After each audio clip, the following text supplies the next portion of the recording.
Thank you all for watching. Thank you all for tuning in. Uh, I'm going to stream today for about an hour on the topic of converting freight rail lines that don't have extraordinary freight usage to commuter rail service, S-Bahn service in Germany. And the reason to do this is that a lot of cities that are older, as I mentioned in the uh, video that I did about public transit for stagnant cities. So I was focusing a lot about Cleveland. So I was focusing a lot on Cleveland, but even cities that are not as auto-oriented as Cleveland, if they are that old, they are likely to have uh, an extensive legacy rail network. So today, because we're going to talk specifically about S-Bahn service, which is generally high service level urban and maybe inner suburban service, I'm going to focus on Chicago. This is a big discussion within the Chicago area about how to slot freight and passenger rail on such an extensive and yet very congested system. And in fact, there's a big federal, I believe, grant called CREATE that is designed to spend money on building some grade separations to ensure that the freight rail network would not be as congested. Chicago is an enormous freight rail bottleneck for the entirety of the North American network. Um, so Chicago has this very heavy freight system, but it simultaneously has lightly used freight lines that could be used as passenger primary lines. And so the topic of today is going to be kind of the origin of how to do so. So I'm going to start with some German history. Then I'm going to move on to North America, to how this German history influenced the design of American and Canadian light rail systems. And I'm going to argue that these light rail systems were actually decently successful. Their problems come from other things. Um, and then talk about how to sew them together and provide good regional rail service, good S-Bahn service rather, in in such an environment as Chicago, and there are likely to be other applications. Los Angeles is a rather big one. So, um, so in Chicago, if I zoom in, you will be able to see the dark blue lines. These are all the lines that have Metra service. Metra is the name of the Chicago commuter rail network. Now, Chicago has many, many freight rail lines, as you can see. A few of the thin lines are Chicago L lines, but most of these are not L lines. They're main lines with freight, and if there's no dark blue, it means it's just passenger service. Sorry, it means it's just freight service. And or sometimes Amtrak, but Amtrak is just a handful of trains per day, and most of the lines with Amtrak are lines that also have Metra. So Metra is the United States' second largest metropolitan commuter rail network. It is about as large as each of the three subsystems that comprise the New York area network. So these are the Long Island Railroad, LIRR, Metro North, and New Jersey Transit. So Metra is about the same size as each of these. So overall, it's about 1/3 New York. So it's much smaller than New York. Don't get me wrong, but I want to highlight the importance of commuter rail in Chicago, in that the ratio of rail ridership that is not commuter rail is much more lopsided than 1 to 3. The Chicago L, and this is something that I did not prepare before. Whereas some of the links, you can see the tabs. We'll look at all of them. So the L per Wikipedia has an average weekday ridership of 760,000. Annually, it's telling me, after maybe some decline in the subsequent years, 226 million. And let's look at New York City Transit. So 226 versus, okay, it's not going to tell me on the right sidebar. Oh, because New York City Transit is a little bit bigger than the subway. So just the subway is 5.6 million on weekdays, 1.73 annually. So this would be 1.1727 divided by 226. Oh, so 7.6 to 1, and the ratio of the ridership of commuter rail is smaller. It's about 3 to 1, give or take. And the reason for this is something specific to Chicago. We will zoom out and notice something that Chicago, the location of Chicago kind of makes it the hub between between the eastern railways of the United States. These would be the ones that connect the East Coast with the Midwest, the older ones, because the United States was settled east-west. And in fact, a lot of the older railroads had this kind of ultimate goal of connecting to the Midwest. This is why you see Ohio in a bunch of names, like Chesapeake in Ohio or Baltimore in Ohio. The idea was to reach the Ohio River and reach Midwestern markets, or reach the Mississippi River markets. And these systems continued into the Midwest, into Michigan, into Chicago, and generally they ran as far as Chicago. And from Chicago, the railways that went across the mountains to the West Coast, they kind of terminated in Chicago. And it's a system that accreted over time. So, for example, the first transcontinental railway in the United States was not built from Chicago. It was built from Omaha.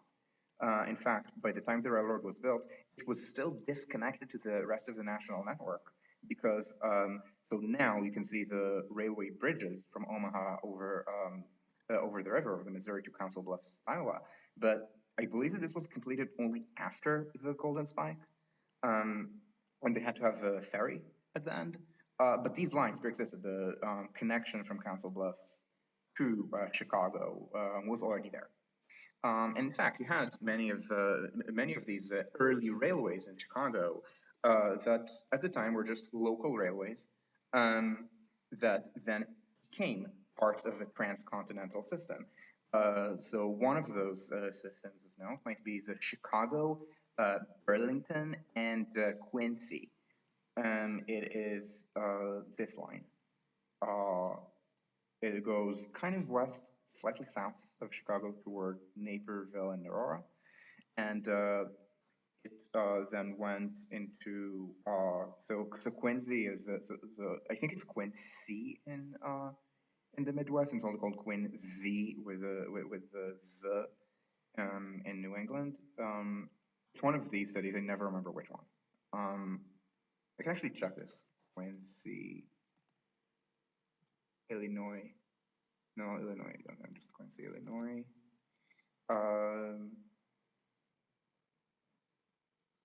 Right. Okay. So it's this one. You might think, oh, it went southwest. Yeah, it went to some extent southwest, but much more important was it has the connection on the left bank of I believe, the Mississippi,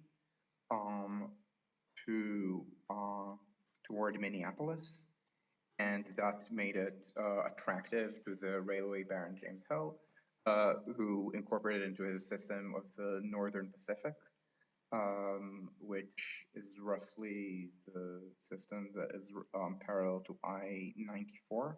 You can't necessarily say it at this level, and the Great Northern, which doesn't even have an interstate at this point. It's roughly US 2.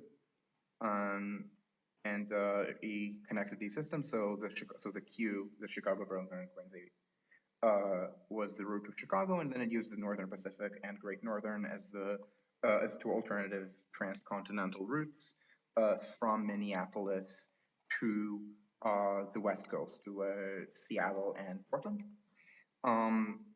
So these merged into something called Burlington Northern, BN, if you will. And likewise, and BN, if you know something about American railway names, well, there's BNSF, right? Burlington Northern Santa Fe, because the Santa Fe part is a completely different railroad. Chicago to LA, I think it was one railway the entire time. It was not an accumulated merger. That was supposed to run from Chicago to Los Angeles. It was supposed to run via Santa Fe, but at the time that they actually reached New Mexico, they realized Santa Fe was not easy to get to, so they bypassed it. It's served on a branch, if you can kind of say, and the main city of New Mexico served on this line is Albuquerque. So that's ATSF, and this is BN. Together they merged into BNSF. So this is a railway that goes from Chicago to points west. And likewise, there are railroads going from Chicago to points east. And Chicago is the hub where all of these interchange. This was also a historical thing. And of course, let's not forget, Chicago was one of the world's largest cities in the early 20th century. The world's largest city, let's say 1900. I don't care about the name for the subway. Okay, so let's say that, so I do not, okay. Are they gonna actually give me a ranking? Okay, they're not gonna give me a ranking. Okay, so Chicago was the second largest in America at the time in 1900. Okay, this is telling me 2000, not 2000, no, 1900. Yeah, so you can see Chicago was a number 2 in the United States in 1900. It was also one of the largest in the world, and I can't find the list right now. The global list. It went, I believe, London, New York, Paris, Berlin, and Vienna, and then Chicago, and then maybe Tokyo. So Chicago was globally top 10. And this matters because the late 19th century was kind of the heyday of railroads, early 20th century. So if you were a big city in 1900, 1910, 1920s, it means that your railway network would have been built for that size of city. So this means that the city that was so historically large would have a giant railway network. Now, I do not live in Chicago. I think I've only been to Chicago once. But I live in another city, in a city that in fact has, in relative terms, declined more. I mean, Berlin as a metropolitan area that's barely half the size of Chicago, and we can see that Berlin too inherited a large legacy rail network. Most of these branches that you see, especially the thicker ones, so that would be commuter rail lines, so S-Bahn, rather than some of the thinner ones are subway lines that were built new, all of them, sometimes in the early 20th century, sometimes later, but most of these are legacy lines.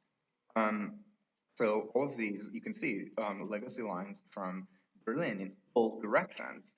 And historically, there would have been many, many train stations in Berlin for all of these directions. Berlin just built the east-west Stadtbahn urban railway to unify them to make sure that you would have through service. And but even then, a lot of these remained, and you can see some some lingering rail yards. Now the role of Berlin has declined in a way that Chicago hasn't. Chicago is still America's main railway hub. Berlin, since division, no longer has been a hub of anything. But you can still see quite a lot of lines spanning out from city center in all directions. You can even see the big bypass, this big circle, but this big circle is not legacy. This was mostly built in the 1950s by East Germany. You kind of see that it enters Berlin, but only in the east, not in the west. This was a bypass around West Berlin to prevent the construction of the wall. So the point of this is that Chicago absolutely has an enormous railway network, which can be leveraged for passenger rail service. But this is also true of other cities that were that big at the time. They were smaller, but they're smaller today. I gave the spiel about Cleveland a few weeks ago. So to understand how Chicago could do this, and again, it's not just Chicago, it's also Los Angeles, for example. Now, Los Angeles is kind of the opposite of Chicago. Chicago is a city that was one of the largest in the world 120 years ago. Los Angeles is a city whose main growth happened much later. Don't get me wrong. 1920s LA was one of the largest cities in America. I think it was number 5. But LA today is America's number 2 city. The metropolitan area of LA, so that is this 5-county area: Ventura, LA, San Bernardino, which is enormous, and messes up a lot of data viz, but pretty much everyone lives in this part of San Bernardino County.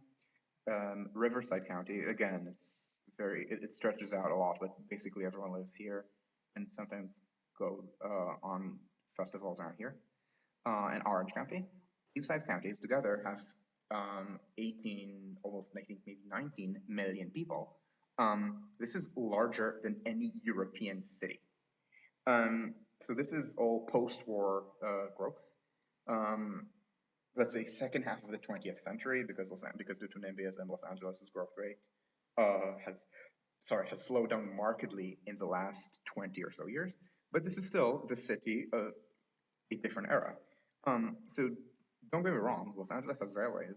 A lot of these are historic, even if they don't currently have mainline service. So for example, it's called the Harbor Subdivision.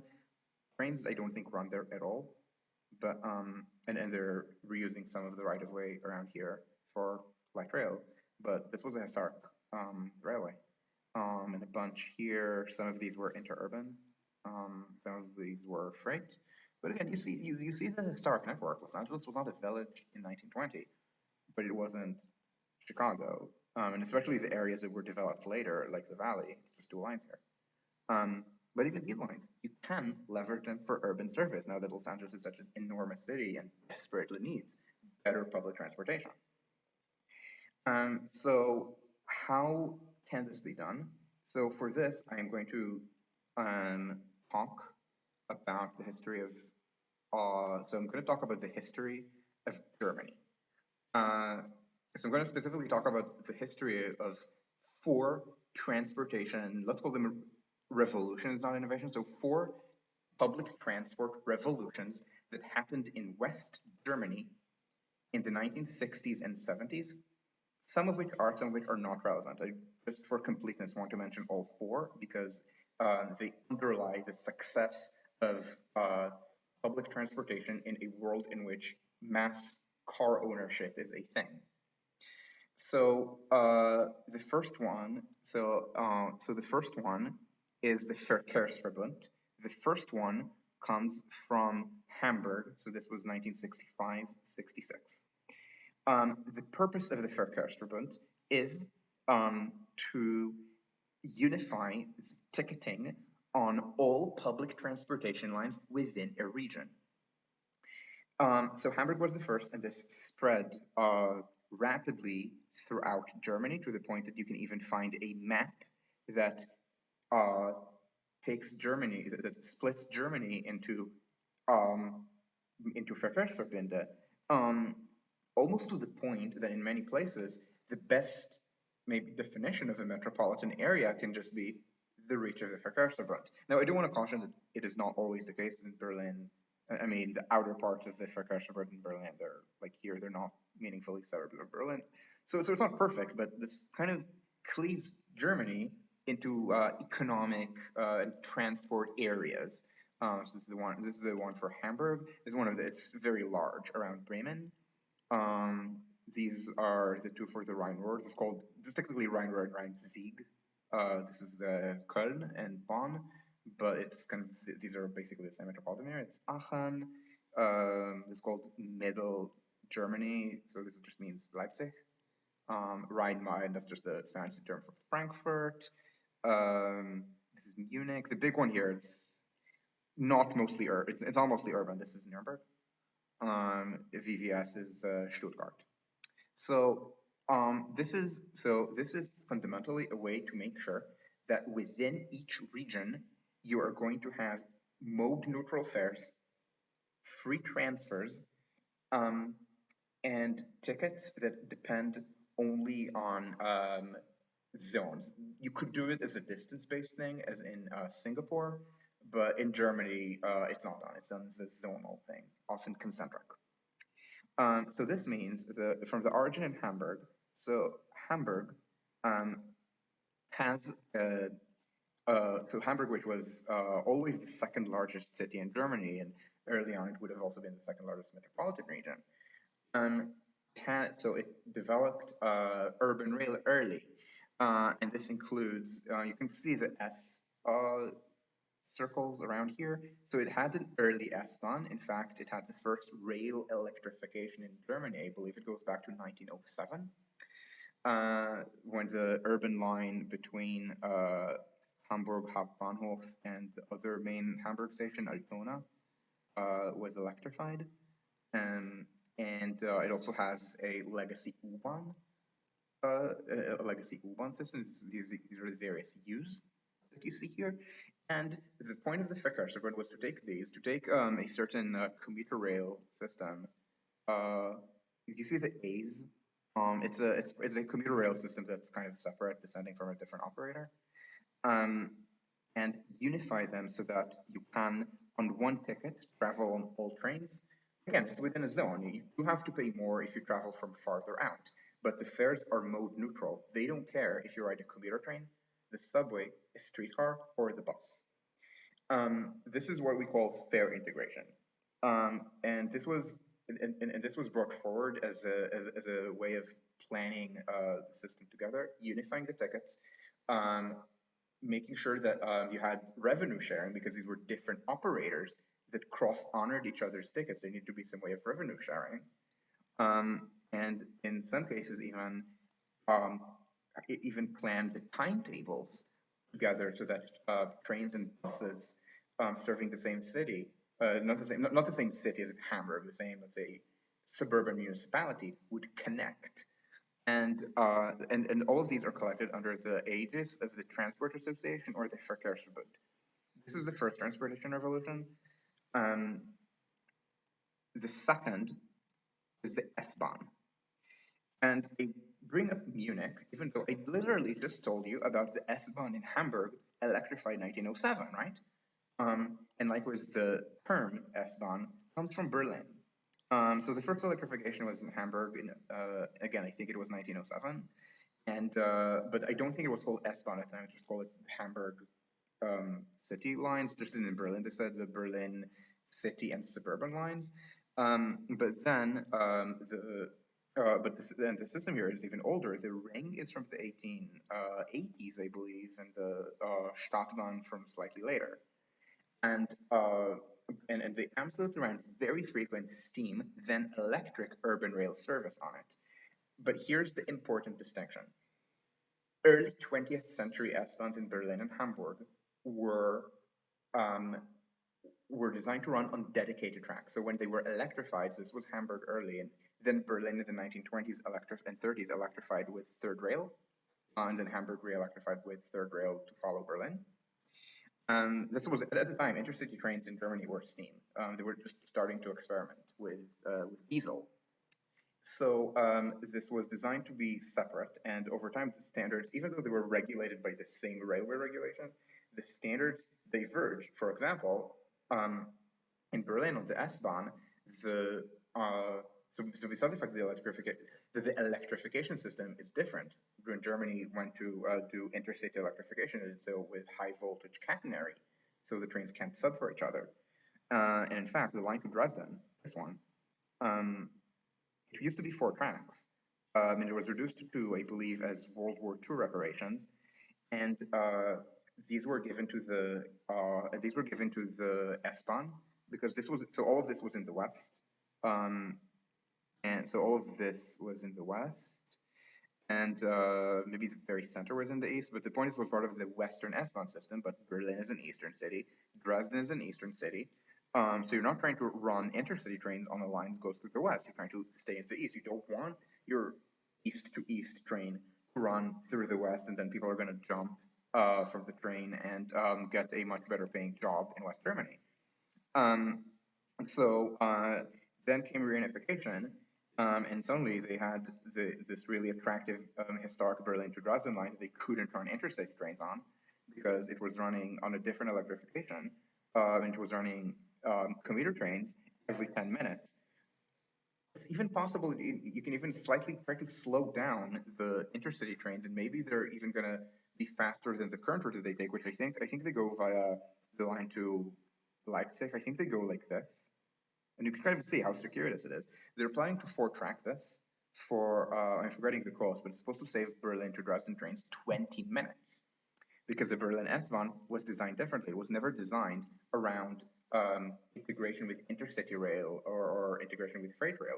It's its own thing. It runs in the same rights of way, but it's dedicated tracks. I think there might be small recent sections of track sharing. I know they're planning on some extensions from Spandau to some of the western suburbs, but it was not historically designed this way. And the same is true of Hamburg. In contrast, the Munich S-Bahn was designed to be integrated from the start with the same electrification as the intercity system, with the same general standards. At a few points, the Munich S-Bahn even goes single track. In many places, it shares tracks with freight, not of course on the city center segment. That is impossible. That would be nonsense. It's the frequency on the city center segment is a train every 2 minutes. You can't do track sharing with different speed classes. But on some of the outer branches, when it's a train every 20 minutes, yeah, all the time with intercity trains. And for that, they have to write timetables for timed overtakes. And where they had single track, they had to make sure the trains would not conflict on single track. So the trains would only pass in opposite direction. It is called a meet with the double E, not EA. That they would meet on the double track sections, not the single track ones. So they had to do a lot of schedule foo. And this is where the first region-wide clock face schedule system comes from. That's the Munich S one. So that's the second revolution. This opened 72. The third revolution, and I'm saying third as a not as a historic term, but as a but just as a list, is the Stadtbahn. And the first was, I believe, Cologne. This is not actually a German invention, nor is it a 1960s invention. The first example of this is actually the Green Line in Boston. The first subway in America opened, so this is from 1897, is a Stadtbahn.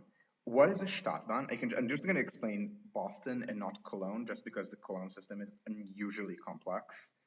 And unusually weird in many ways. The Boston system is much simpler. It's the Green Line. The other lines are just conventional subways. So the Green Line is between roughly North Station and Kenmore, a subway. It just looks like a subway. It runs shorter trains, but it's a subway with subway stops. And has, and likewise here with the Prudential and Symphony branch. And then past Kenmore, it branches on the surface. So you see these very short spaced stops on this. This is the B branch. This is the C branch. This is the D branch, and it's much longer. This is the E branch.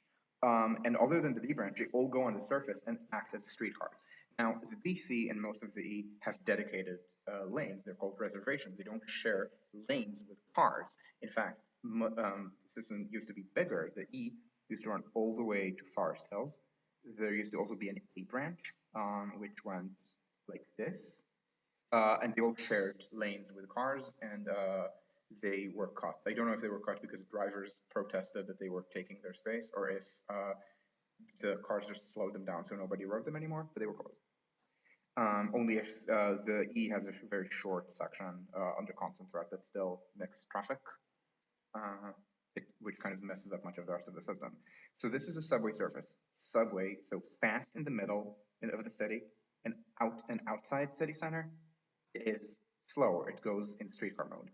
Other American examples, all single-ended, so city center in one direction, not in two. These are the Philadelphia subway surface trolleys and Muni Metra in San Francisco. They're likewise single-ended. San Francisco is a little bit more complicated, but it doesn't have double-ended branching. Now the German systems are double-ended, and you can see that even in cities that are not very large. So Boston is a very large city. I mean, maybe it doesn't think of it that way because everyone compares it with New York, but the city core is basically the size of Berlin, maybe a little bit smaller. So much smaller cities than Boston or Philadelphia. Dortmund, the city core is about 500, 600,000 people. Yes, they're suburbs, but the suburbs don't turn the suburbs of Dortmund turn it into maybe 1.5 million, 2 million at best. There are 3 Stadtbahn subways here. All of these were, so they took these streetcars that were removed in most cities elsewhere in the Western bloc. Like in America, you removed the streetcars. In a few places, they were replaced with subways. France, same thing. Most likely, they were either not replaced or replaced with the promise of a subway that took decades to build. In Germany, the Stadtbahn was built underneath, and then the streetcars were removed on top, and the streetcars that did not feed into one of these tunnels, I believe, were also removed, which still leads to a lot of animosity today, to a lot of lingering animosity from transit activists and green activists. So in Dortmund, they built 3 distinct tunnels, and all of them run through to the surface at both directions. Essen, likewise, has 2. Köln, again, with Köln, it's a little harder to count these because it's a much more complex interline system. Stuttgart has this. Frankfurt has this. Frankfurt does not have a conventional, let's call it traditional subway like Berlin does. So this is the third revolution. And finally, the InterCity, which unfortunately is the one that is least relevant to our discussion, which again, we're going to go back to Chicago. The InterCity is a brand from 1971. This was designed to be upgraded legacy rail. So this is a few years after the Shinkansen opened in Japan, about a decade before the TGV opened in France. This is not a TGV, this is not a Shinkansen. This is all dedicated, sorry, this is all not dedicated, on contrary, this is all on shared legacy track, but they were sped up. The system was designed around a clock face schedule. The trains would run every 2 hours, and often with timed connections, so that you would have every hour you'd have a train from your city to another city. Every half of these trains would go direct, the other half you would have a time transfer in an intermediate city. These underlie rail revival. Again, they don't exist everywhere. Japan doesn't have these, although it very much does have the S-Bahn. It just is done somewhat differently. But these 4 revolutions underlie transit revival. Now, I have the Edmonton Light Rail here and the San Diego Trolley. Why? Because they are early examples in North America of running urban rail on legacy rights of way. Edmonton was the first, opened 78. I believe this was the first new build light rail system in North America. The first in the United States is San Diego, the San Diego Trolley, which opened 1981. So, Born about not in regional Japan. Yeah, in regional Japan they don't have these, but if I have time, so very briefly, the point that I was making with the Munich S-Bahn is that because it's all shared track, the system and all of these were refined even more in Switzerland. The system looked ridiculously underbuilt. Single track segment with trains that are timed to run very frequently and somehow not meet at the bottleneck, but meet on double track segments. This is a thing that's done all the time. The system in Switzerland looks so underbuilt compared to how much traffic it runs, and this is also true in Japan. So Tokyo has a commuter line that runs through city center, the Yokosuka line, where the outer end of it is single track. I mean, most of the trains don't go to the single track segment, but they do that. And then I think in Osaka they have a certain service that uses a mostly freight track. So all of what I'm saying, all of what I'm saying is a mostly German thing and something that's been refined in the German periphery, so especially Switzerland, but also let's say Austria, the Netherlands, but in some cases analog exists in Japan. And at any rate, the point is that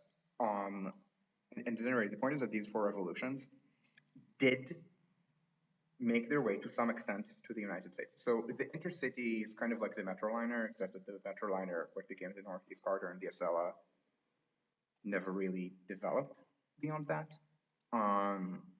But the others can be seen in light rail systems. And this is not a coincidence. So this is something that I learned from a boomer. I think he's in fact an early boomer, so he would be in his I think early 70s now, or mid 70s, named R.W. Reinerson, who comments sometimes on my blog. and talks about how early light rail in North America learned a lot from Germany. He served in the military. He served in West Germany. It was and still is the biggest concentration of American soldiers outside the United States.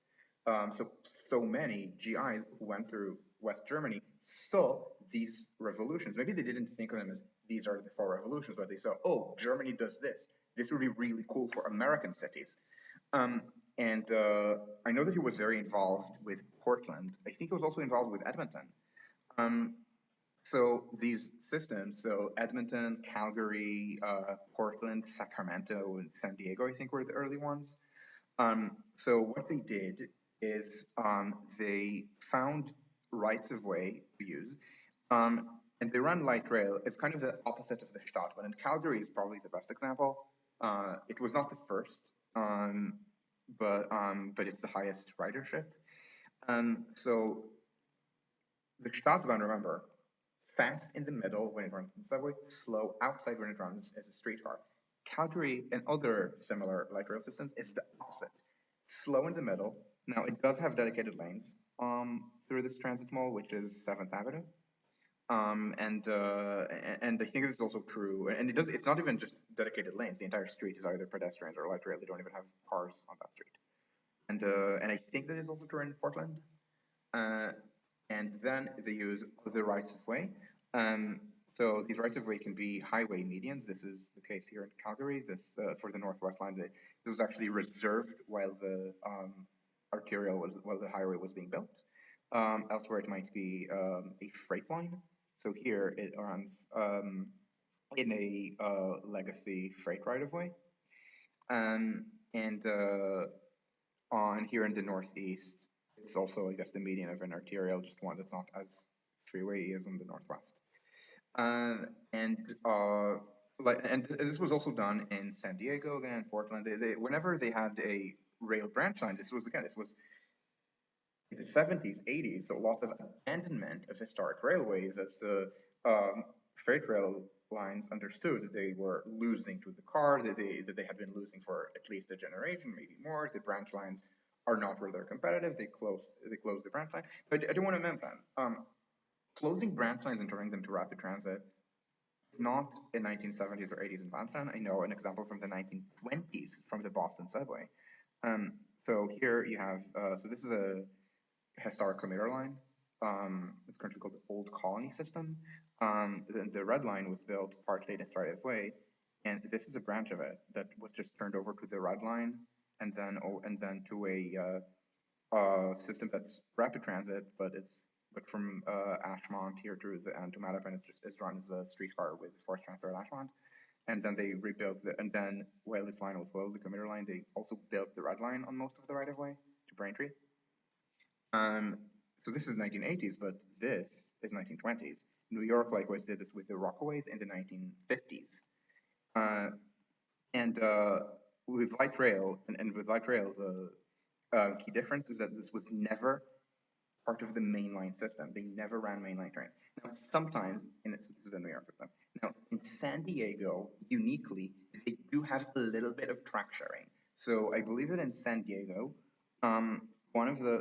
the first light rail line built, the blue line, I believe that there's a little bit of track sharing over here with a rather isolated freight branch. But normally this is just not done. Normally in North America, they insist on dedicated tracks, often in the same right of way, but because of liability concerns, because American freight railroads derail a lot, they don't do a lot of maintenance. They run as a very low end system with about 40% model split for ton kilometers or ton miles, and something like 3% or 4% model split, 1/10 as much for value of goods carried. So they don't do a lot of maintenance, the trains derail, they don't want liability with passengers, so they demand very large separation that increases the cost, compared with the S-Bahn, where the S-Bahn tunnel through center of Munich, Frankfurt, and so on is expensive, but the branches aren't. So this is the light rail revolution. They absolutely learned from Germany. They couldn't really work with this as part of the mainline system, unfortunately, So the S-Bahn and Stadtbahn revolutions became kind of one thing, with integration with buses, importantly, um, but never, let's say, commuter rail to urban rail integration, unfortunately, because commuter rail remained its own thing. And now this was actually a success. Now in Calgary is probably the best success. The model split there, 16%. It's lower elsewhere. In Portland, which everyone overrates as a sustainable city, in Portland it's 6%, which is the same as it was 40 years ago. So in 40 years, the Portland Light Rail has not decreased or increased the model split. Other cities of similar provenance to Portland that didn't build such a light rail system saw big decreases. The 6% was still some residual working class poverty. Today it's maybe a little bit of that, but a lot of it's just people relying on the train. But I don't want to caution the Portland problems. I don't think they're because the system is not integrated with the commuter rail. Like I don't think there's, I mean, there is, um, there are places where you could run commuter rail. But I don't think that's the main problem. I think the main problem is lack of transit-oriented development in Portland, or rather insufficient transit-oriented development in Portland. And so this is the light rail concept, which again succeeded as a transit concept, and it was allowed to work its best, like Calgary, which I do have another video about. That is the video about public transit for auto-oriented growing cities. So it was a success, but it is useful to do an S-Bahn. It is useful to do it like Germany and not run a completely separate system, but run on the existing system. And this is where we're going to go back to Chicago and disused or lightly used freight lines. And the important thing, oh, sorry, Dubber, for the question. For mode blind fares, does this need to apply to single journey fares, or is monthly pass enough? Ideally, everything. Now, I do want to caution, in Paris, it's only for the monthly. And yet, in Paris, for the single journey, all trains within the city are on the same ticket.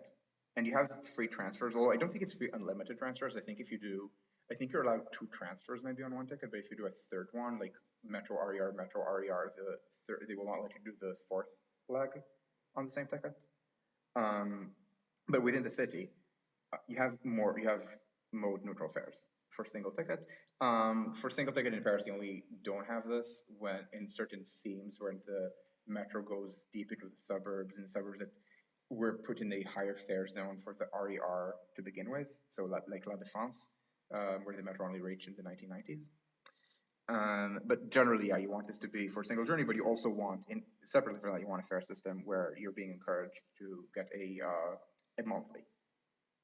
This is really important in the German system. It's not done in Asia. In Singapore, they don't even have monthlies. I mean, they do, but the monthly. But even if you ride the longest, the monthly is like I think 60 single ride tickets, and here it's 36. In Tokyo, I know they have monthly passes, but they're station to station. They're not zonal. So again, I'm speaking about a very German, and through both success and German influence, Northern European, pan-European thing. Now, the trolley does have a little bit of track sharing, but it's not very common, unfortunately, because of regulatory differences, a lot of freight rail hostility. But it's important, and the importance is underscored by this graph. Now, this is a graph about freight trains. So they barely show you the trains that don't have freight. This is important because these are some of the key potential passenger railways. I'm gonna just see if I can find passenger and freight trains on the same. Okay, so they have passengers and not just freight. This is important. And I hope that they're okay. So the problem is they're not gonna. So they're showing these on the same scale, on the same color scheme, which is useful. But not the same map. So note that, for example, you have the line going south. It's called Metra Electric. It is so Metra Electric is the only line that is electric. It used to be run by the Illinois Central, which electrified it early, and in fact six-tracked the main line. I believe it was two freight, two express and intercity passenger, to commuter. It's really important because it means it doesn't really matter how much freight there is there. So it's this line, Metra Electric. Metra Electric, so it's mostly yellow, so there's 7 to 12 trains per day. I believe it's 7 to 12 trains in both directions combined, so that would be 4 to 6 pairs per day. That is not a lot of service, but even if it were more service than this, you could just dedicate 2 tracks to them, or dedicate 2 tracks at night to them, and if it's 2 tracks at night, you can do maintenance on far away tracks if it's 6 tracks. So you run on 1 or 2 tracks on one side, and then you do maintenance at the other end of the system, and then you don't need to slow down the train for the work zone. The workers don't need to stop whenever there's a train. I mean, they need to stop if there's a train on an adjacent track, but if there's between where you are sitting and where the freight train is going, if there are 1, let alone 2 extra full tracks, you're 13 meters away. You don't care. So Metra Electric does have a lot of service. Unfortunately, it has no fare integration. There is a project to do so. It's called the Chicago Gray Line. And unfortunately, so let me say the Gray Line Chicago Metra. Now, I do want to caution, this is it's not quite German S-Bahn. It, for example, has certain early 20th century American things in it, like it wants fare gates rather than proof of payment, as is common in Germany, just because fare gates are how American subways are run.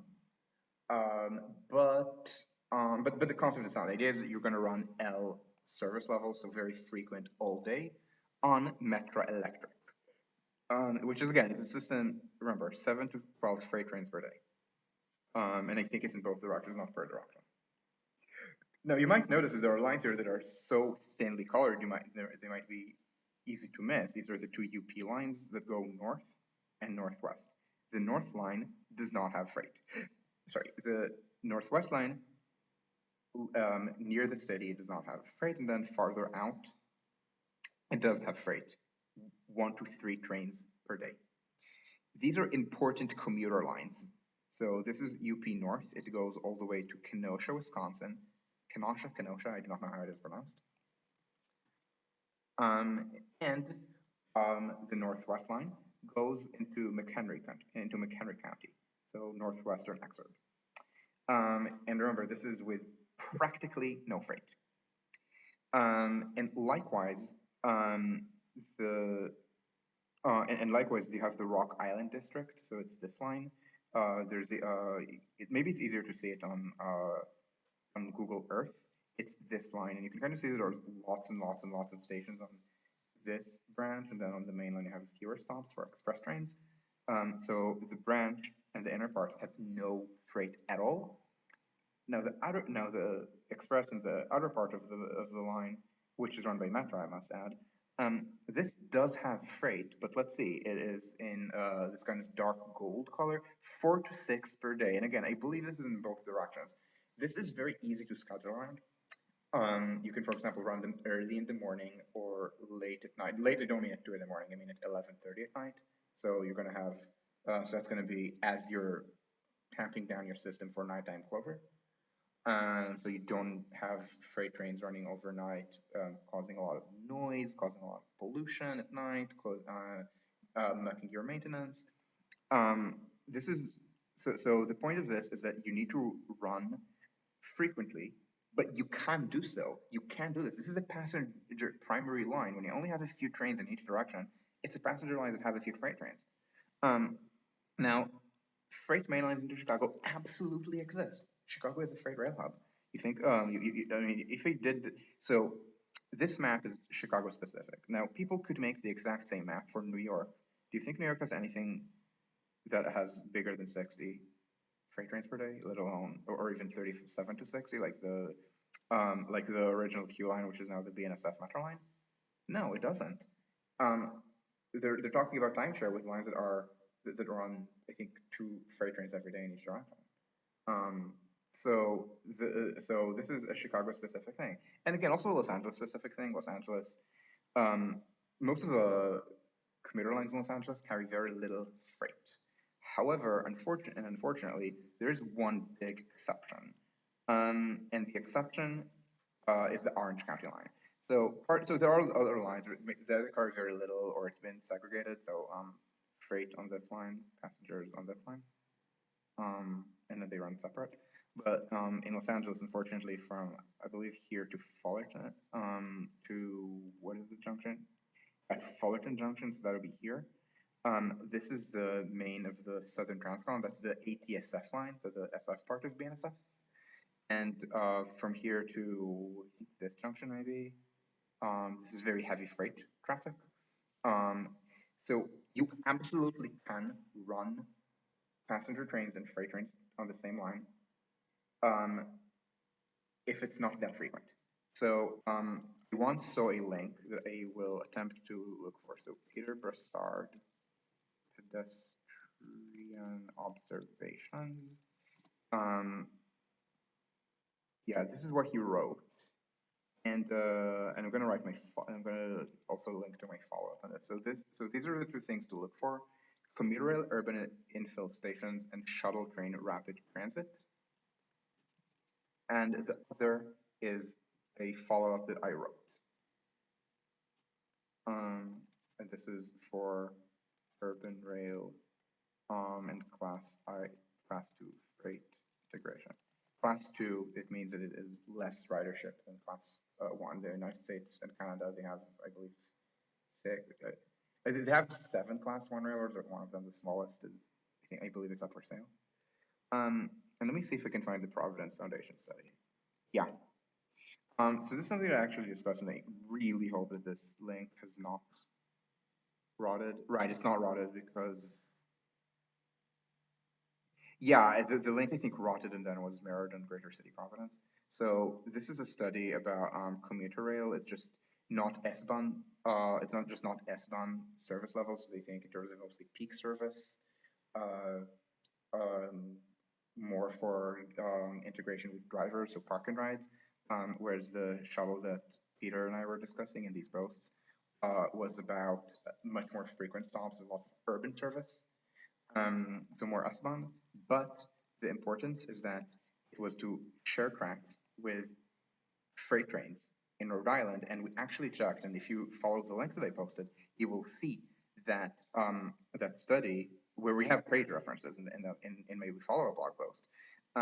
It actually finds segment to segment, not segment to station to station trip times on freight trains, and it's actually pretty close to those of commuter trains. I think that if it's a non-electrified commuter train, the commuter is actually going to be a little bit slower. If it's electrified, it's going to be a little faster. Now, you can't do it when it's very frequent because the profile is a little bit different. So passenger trains run faster between stations, but stop for stations. So the average speed may be similar over like 30, 40 kilometers, but the profile is a little different. But if each service runs every 15 minutes, you can do it possibly even every time. I'm screaming about every time, but 15 definitely, 20 definitely. Now you can't do it on the busiest freight lines, and then maybe you need to add more tracks, but that's exactly one line in Los Angeles, up to Fullerton. In Chicago, it's 2 lines. These are the BNSF line, which you might see from here is dark red. It does have more passenger trains and freight trains, even this line, but many freight trains. So today, to be freight primary, it only unfortunately runs every 2 hours off peak. This is unacceptable. Instead, they should again do they should learn from the lessons of Germany's 4 revolutions. So InterCity is maybe less relevant, but the other 3, so Stadtbahn, so you want to maximize the use of legacy lines, and there are no streetcars, but this does mean and if you build S-Bahn tunnels, they should be full size like the S-Bahn tunnels of Germany. You absolutely should have a transport association, so fare integration, schedule integration. So if I'm in Chicago on the same ticket, I can take, I mean, today I can't, and I should be able to take the buses, the L, and Metra, free transfers the entire way. Now, thankfully, it is doable on the UP North and UP Northwest with very little hassle. And the Milwaukee District line, that's Milwaukee District North. Yeah, this is orange, but there's not that much freight traffic. And even here, it's only a short segment of dark red. Yellow is already, so I think it's definitely passenger primary. So the problem is really BNSF and UP West. This is the third UP line. There's Metra service. UP, by the way, offered to sell this to Metra, at least the North and Northwest line. I believe that it's Metra that refusing to buy. So it's something that they absolutely can do. So this means opening infill stations, running frequently. There's a PowerPoint presentation in Stuttgart about doing such a thing, about 15-minute service on S-Bahn service on S-Bahn extensions on lines that already have freight, just not so much freight, you just can't do it. And it's not very high ridership, and they're projecting a couple thousand per day on each branch. It's just that I think there's over here, yeah. So a few thousand, so a few thousand per branch, which is fine. It's just, well, if you're not projecting 200,000 passengers a day, if you're projecting a couple thousand, you need to reduce costs.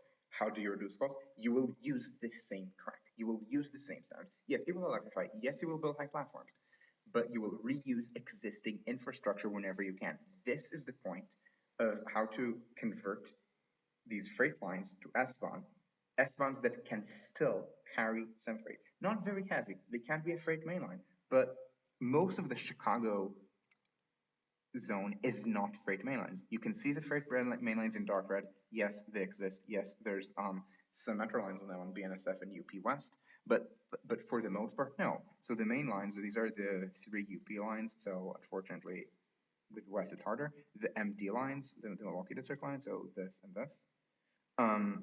BNSF is actually the busiest commuter line. So here you might need to add new tracks, maybe even full track the entire thing. Metra Electric and Rock Island. So these are the systems, and here you have, and this is a thing called Southwest Surface Metra here. And again, very little freight traffic. You can do it. It just means that you need. So again, it's the same lessons that were used for light rail. So this does exist within America, but you need to go not just to the evolution of light rail, but also to the origin of light rail as an American and Canadian adaptation of S-Bahn and Stadtbahn. So you don't want to go fast just outside or just inside. Chicago is a big city. If you're going to do this, you're going to do S-Bahn. Now it's going to go fast the entire way. But otherwise, proof of payment. This is how it's done on light rail. Fare integration with buses. That's how it's done on light rail. You are gonna need to also move the buses to serve the trains better. This was done in Portland as part of the grid, and I believe also in Calgary they have buses doing loops to the commuter train, not the commuter, the C train, the light rail stations. All of this can be done. In fact, it would make things easier in Chicago. This one of the impediments people talk about the gray line is that the bus system in Chicago is the grid because you can kind of see the arterial grid in Chicago, and it feeds the L because the commuter train systems are treated as their own thing. The commuter system, the commuter system Metra is not integrated at all. It's a different ticket, and very infrequent schedules. In fact, the Metra Electric, when it was run by the Illinois Central, I think the main line here used to have, I think, a train every, I want to say every 10 minutes, but maybe I'm wrong, it was every 20. And this was actually cut to an hourly local when Metra took over because they didn't understand frequency at the time. They just thought of frequency as a way of providing capacity. But the point is that the L only goes as far as 95th Street. So you have all these east-west buses that are south of 95th that divert to serve the L. So you can't run through. And this is one of the impediments people are proposing for an extension of the red line to the south. But if you had good Metra service on Rock Island and on the electric line, you could just keep running this as part of the grid. So it's actually easier to plan, not harder, in the case of Chicago. And also in the case of LA, if they add a lot of infill stops, you also need infill stops over here. I mean, You can maybe turn this into an express version of the Red Line, but that probably still requires some extra stops. And of course, UP North, the Red Line going north it's rather busy. It's the busiest system in Chicago, the Red Line going north of the loop. So this would be an express version of it. So this would also be good. But this requires using the existing system, just because usually on the outer end you might share tracks with a few freight trains. Now at the outer end you're not going to run every 5 minutes or every 10 minutes, because maybe you're going to run every 10 minutes in like the inner core of Chicago, but then as you go into the suburbs, go farther out, it might be every half hour. That you can share, that's fine. But that is kind of how and why you're doing it as S-Bahn and not as light rail.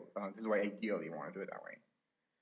It's fundamentally a way of ensuring that you can run at both scales, both the really frequent urban scale where you can't share tracks with anything, and the less frequent suburban scale where you can share tracks. It's fine. Maybe not on a line that has a freight train every 20 minutes in each direction and a 200 car long really heavy train, but if it has lighter freight traffic, yeah, you